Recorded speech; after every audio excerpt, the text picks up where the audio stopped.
निकुंज sir, अगर अभी मैं बात करूं किसी भी निवेशक के पास 1 लाख रुपए हैं, उन्हें एलोकेट करने हैं, तो फिलहाल जिस तरीके का बाजार हम देख रहे हैं, गोल्ड सिल्वर वोलेटिलिटी उनमें नजर आ रही है अगर फंड ऑफ फंड या ईटीएफ का कोई चुनाव कर रहा है तो। इसके अलावा अगर प्योर इक्विटी मार्केट को देखें, वहां पर भी वोलेटिलिटी नजर आ रही है, रोजाना बाजार चढ़ता उतरता हमें नजर आ रहा है, कोई मतलब उम्मीद से बिल्कुल पार है, कहीं पे भी सस्टेनेबिलिटी नजर नहीं आ रही है।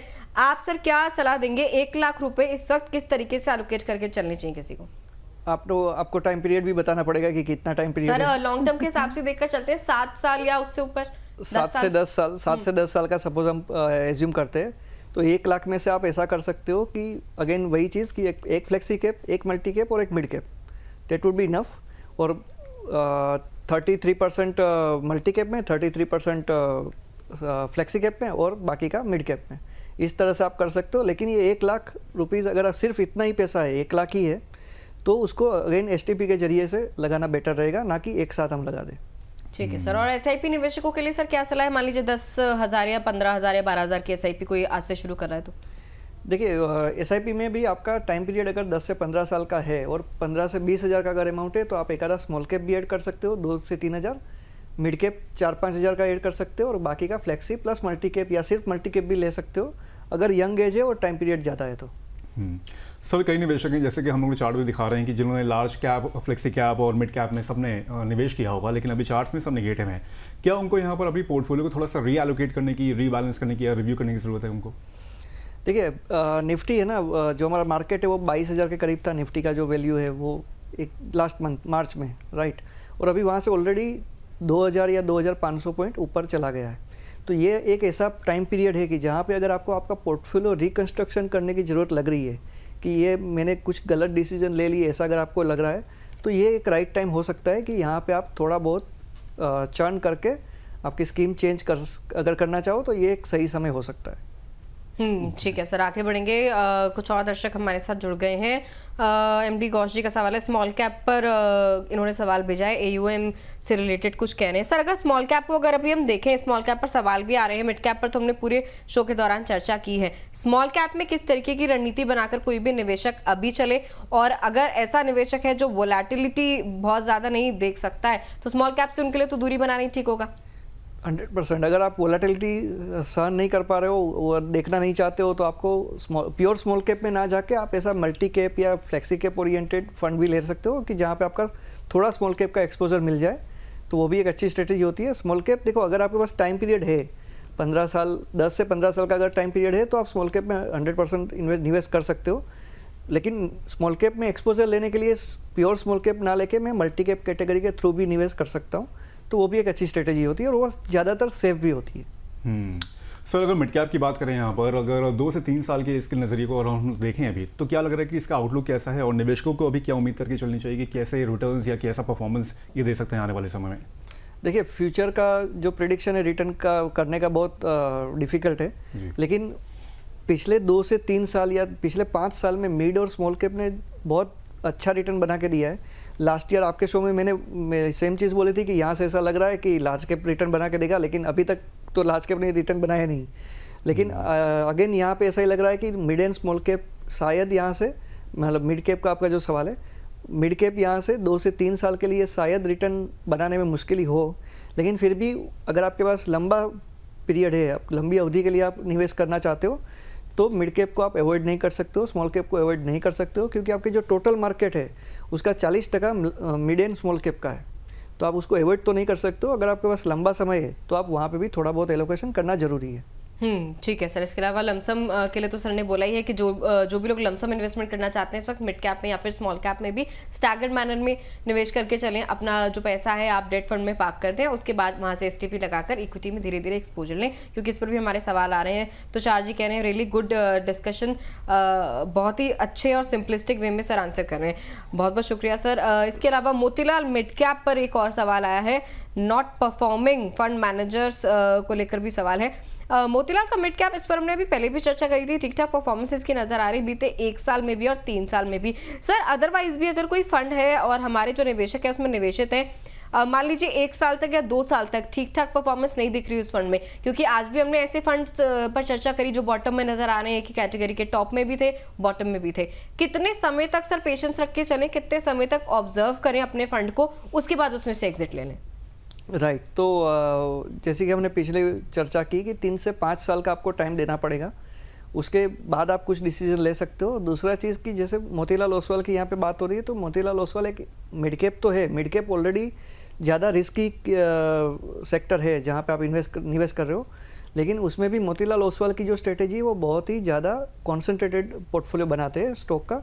वो गलत ऐसा नहीं है, वो भी सही है, लेकिन वो आपको समझना चाहिए पड़ेगा कि जो बाकी के मिड कैप फंड्स होंगे उससे वो ज़्यादा वोलेटाइल हो सकता है, राइट। और वोलेटिलिटी का मतलब ये भी होता है कि आपको रिटर्न नहीं दिख रहा है 1 साल में, 2 साल में। आपने निवेश जब से चालू किया तब से शायद रिटर्न ना दिखा हो, लेकिन आप उसको अगर लंबी अवधि के लिए होल्ड कर सकते हो तो वो भी आपको रिटर्न देगा। क्योंकि अगर आज से 2-3 साल पहले अगर आप देखोगे तो मोतीलाल ओसवाल का जो मिड कैप फंड है वो बहुत ज़्यादा अच्छे रिटर्न दे रहा था, तब शायद ऐसा सवाल नहीं आता हमारे पास। बिल्कुल सर, एक सवाल और रहेगा मेरा, क्योंकि हमने बहुत एकदम शो की शुरुआत में चर्चा करी थी कि मिड कैप फंड जो है किस तरीके के सेक्टर्स में और थीम में अभी इन्वेस्ट करके चल रहे हैं, क्यों ऐसा हुआ कि फंड मैनेजर की अलग अलग स्ट्रैटेजीज के कारण कुछ फंड अच्छे रहे, कुछ फंड बुरे रहे। सर, अगर मैं अलग से आपसे पूछूं सेक्टर और थीमेटिक फंड्स के लिए जाते जाते, कौन से सेक्टर और थीम आपको भी निवेश के लिए अच्छे नजर आ रहे हैं निवेशकों के लिए?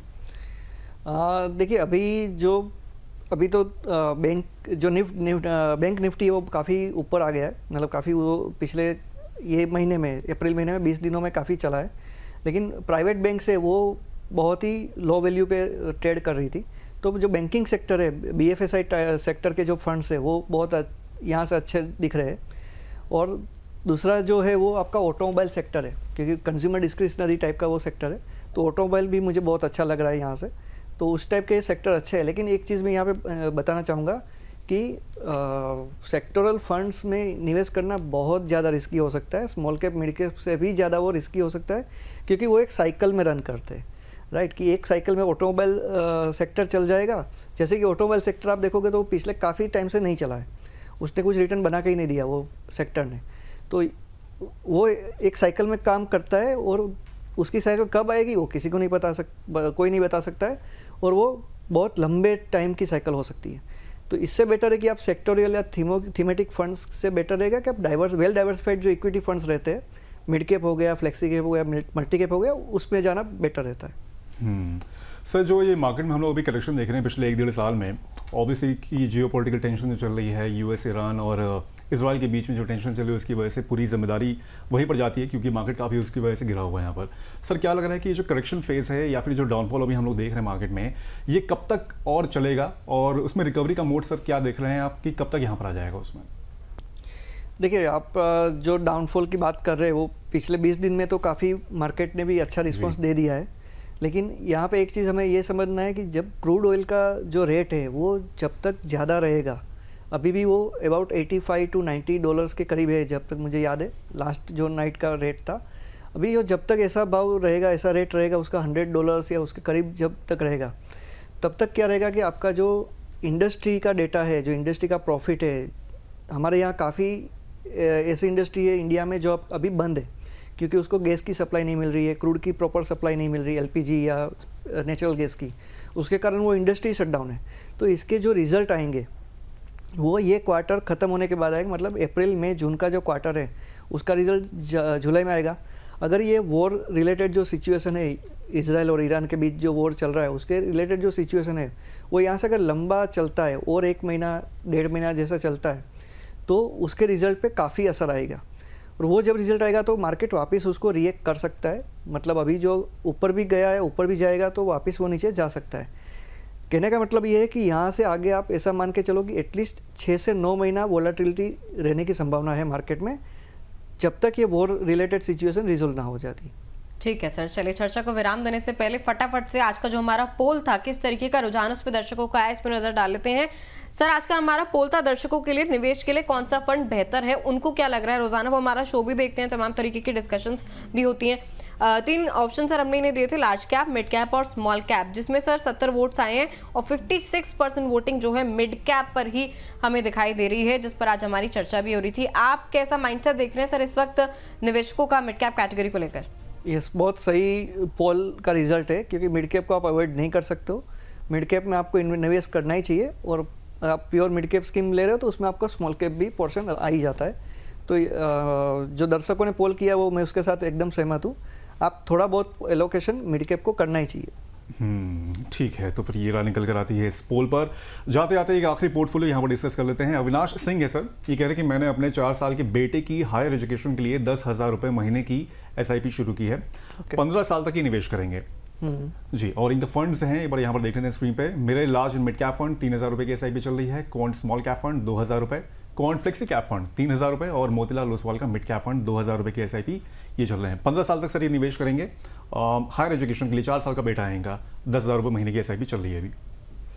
राइट, तो इसमें एक चेंज मुझे लग रहा है कि करना चाहिए कि क्वांट के 2 फंड है, तो AMC वाइज भी आपका हायर कंसंट्रेशन नहीं होना चाहिए। तो आप वो फ्लेक्सी कैप जो क्वांट का है उसके बदले आप दूसरा कोई फ्लेक्सी कैप देखना चाहो तो वो ज़्यादा बेटर रहेगा। जस्ट फॉर एग्जांपल, या तो आप पराग परिक है, या SBI का फ्लेक्सी कैप, ICICI का फ्लेक्सी कैप है।